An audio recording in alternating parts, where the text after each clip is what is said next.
આગેવાનો રાજકીય હોય કે સામાજિક હોય કે શૈક્ષણિક રીતે જોડાયેલા હોય, સમાજના કામ કરવા, વિસ્તારના કામ કરવા એક એની ફરજનો ભાગ છે. એટલા માટે જ જેની જેવી શક્તિ એ આ સમાજ માટે આપણે ઉપયોગી બનીએ, વિસ્તાર માટે આપણે ઉપયોગી બનીએ, એના માટેનો નિર્ણય, એના માટેનો સંકલ્પ કરવાનો સમય આવી ગયો છે. કારણ કે ક્યારેક ક્યારેક કેટલાક અસામાજિક લોકો દ્વારા આપણો ખોટી રીતે ઉપયોગ થતો હોય છે.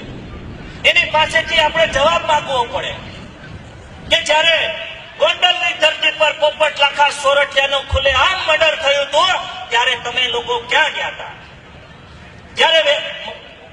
જ્યારે રાજકોટમાં આરોગ્ય પ્રધાન વલ્લભભાઈનું ખુલ્લેઆમ હત્યા થઈ હતી, સાવરકુંડલાના પટેલ સમાજના આગેવાન ધનજી બાપા કોઠિયાવાલા એની પણ ખુલ્લેઆમ હત્યા થઈ હતી.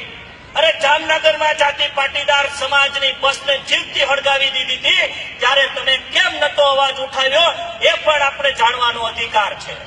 અને એટલા માટે જે આપણી સાથે રહીએ, જેમાં આપણું સુખ હોય, જેમાં આપણી શાંતિ હોય, એ દિશામાં, એ પવનમાં આપણે જોડાય, એ જ આજના દિવસે મારી વાતને વિરામ આપું છું. જય જય ગરવી ગુજરાત.